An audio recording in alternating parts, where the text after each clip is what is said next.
Seja bem-vindo à 27ª aula do curso de limites do canal Passo a Passo. Nesta aula, eu irei apresentar aqui uma definição de limite de uma função e a sua unicidade. Bom, vou aqui reforçar alguns conceitos antes de prosseguir aqui, neste curso de limites. Mas, antes de fazer isso, eu vou deixar um recado aqui para vocês.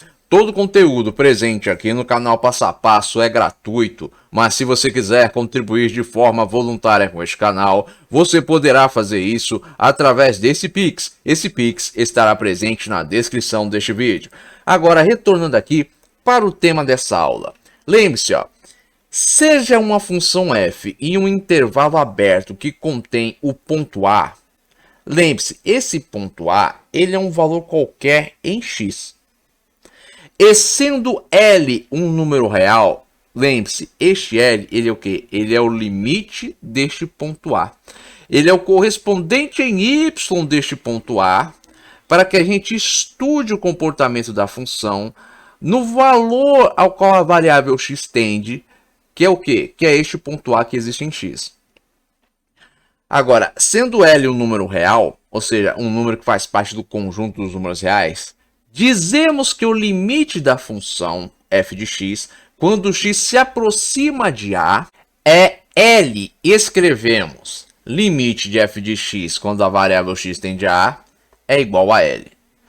Portanto, através disso, nós concluímos que para todo epsilon maior que zero, existe um delta maior que zero, tal que 0 é menor que o módulo de x menos a, que é menor que delta, então módulo de f de x menos L é menor que epsilon. E nós vemos isso graficamente dessa forma aqui, Nós temos que epsilon, ele é o quê? Ele é um valor, ele é um intervalo que há em y. E delta é um intervalo que há em x. Ele quer um intervalo o quê? Que há entre A, que é o ponto que a variável x está atendendo, e o ponto posterior a ele, o valor posterior a ele, que equivale ao quê? A mais delta. E temos que ele também é o intervalo que há entre ele e o ponto anterior a ele, que é o A menos delta. Sendo que A menos delta, ele tem como correspondente em y o valor do limite menos epsilon, que é esse espaço que há entre o valor do limite ao qual a variável x está atendendo e o ponto anterior a ele, assim como ele também é o espaço que há entre o ponto posterior a ele, ou seja, que equivale ao que? O valor do limite mais epsilon. Bom, com base nisso, podemos também dar a definição em uma forma que não contenha símbolo de valor absoluto, substituindo pelas equivalências presentes aqui no item A e no item B. No item A, 0 é menor que o módulo de x menos a, que é menor que delta, se somente se A menos delta for menor que x, for menor que A mais delta, e x diferente de A. Item B, módulo de f de x menos L, que é o valor do limite da função, é menor que epsilon, se somente se L, que é o limite da função, menos epsilon, for menor que a função f de x, que é menor que L, o seu limite, mais epsilon. Como nós podemos ver aqui no gráfico, nossa f de x ela está dentro do intervalo que nós chamamos de epsilon e que existe o que? Entre L mais epsilon. Sendo que L mais epsilon representa os pontos a seguir que contém o valor da função da f de x. E lembre-se também que epsilon ele também é o intervalo que existe entre L menos epsilon. Que corresponde ao quê? Que corresponde ao valor em y de A menos delta. Por quê? Porque lembre-se, delta é um valor que depende de epsilon. Ele está relacionado a epsilon. Então, ele depende de epsilon. Por isso que tem essa relação entre epsilon e delta. Agora, prosseguindo, a unicidade do limite. Preste atenção, se o limite existe, então ele é único. Ou seja, se o limite de uma função, quando x, a variável, tender a um valor qualquer, esse valor aqui nós estamos chamando de A, for igual a L1, e o limite de f de x quando a variável x tende a A for igual a L2, então L1 é igual a L2. Aí nessa hora você olha para esse e diz, não entendi nada, como assim L1 igual a L2? O que isso representa? Simples, ó. Observe o gráfico.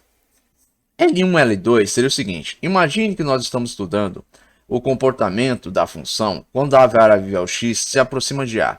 Mas a forma de se aproximar de A, você pode se aproximar de A tanto de valores crescentes, né, vindo aqui de valores inferiores a A, quanto de forma decrescente, estudando o comportamento da função de forma decrescente, vindo de valores superiores a A.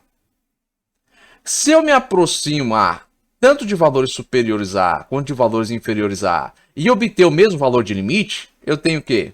Que L1 vai ser igual a L2. Imagine que L1 seria o quê? Seria conferir o limite na forma crescente. Imagine, por exemplo, eu estou estudando limite, mas eu estou me aproximando de A, que é o valor que a variável x está atendendo, só que de forma crescente, vindo de valores menores do que A. E eu obtive como valor de limite, ao me aproximar de A nessa forma crescente, obtive L. E chamei lá o L de L1. Aí, posteriormente, eu fui estudar o limite da função, me aproximando do valor que a variável x está atendendo, só que de forma decrescente, ou seja, de valores maiores que o variável está atendendo, ou seja, valores maiores do que A. E também obtive como resultado L2. Só que L2 e L1 possuem o mesmo valor. Então, se L2 e L1 possuem o mesmo valor, isso quer dizer o quê? Que o limite existe. Que, portanto, ele é único. Observe, para que um limite exista, ele tem que ser igual, não importando a forma com a qual eu estou estudando o limite. Ou seja, se eu estudo o limite de uma função, quando a variável x dessa função tende a um valor qualquer, e eu estou estudando tanto de forma crescente quanto de forma decrescente esse limite, e eu obtenho como resultado o mesmo valor de limite, então eu tenho o quê? Que esse limite é real, esse limite ele existe, esse limite é único. Agora, como é que se demonstra a afirmativa limite de f de x quando x tende a A é igual a L? Uma das formas de se demonstrar isso é essa aqui, ó. Imagine um epsilon maior que zero qualquer, como limite de f de x quando x tende a A, sendo que esse limite é L1. Então vai existir o quê? Um Δ1 maior que zero, tal que o módulo de f de x menos L1 vai ser menor que epsilon. Sempre que 0 for menor que módulo de x menos A, que vai ser menor que Δ1. Do mesmo modo, como o limite de f de x quando x tende a A igual a L2, para este limite vai existir o quê? Um Δ2 maior que zero, tal que o módulo de f de x menos L2 vai ser menor que epsilon. Sempre que 0 for menor que o módulo de x menos A, que por sua vez vai ser menor que Δ2. Escolhendo um delta que possua o menor valor entre os números Δ1 e Δ2, observe, eu já demonstrei aqui, né, já expus, que o delta ele é aquele intervalo em x que existe entre um ponto e outro. Agora, se eu escolher um delta qualquer, um valor qualquer de delta, que seja menor, tanto que o espaço Δ1 quanto o espaço Δ2, isto é, um valor mínimo, Δ1 e Δ2, então vou ter o quê? Módulo de f de x menos L1 vai ser menor que epsilon sobre 2 e módulo de f de x menos L2 vai ser menor que epsilon sobre 2. Sempre que 0 for menor que o módulo de x menos A, que vai ser menor que delta. Seja x tal que 0 seja menor que o módulo de x menos A, que sua vez vai ser menor que delta, pela propriedade da desigualdade triangular, nós vamos ter o quê?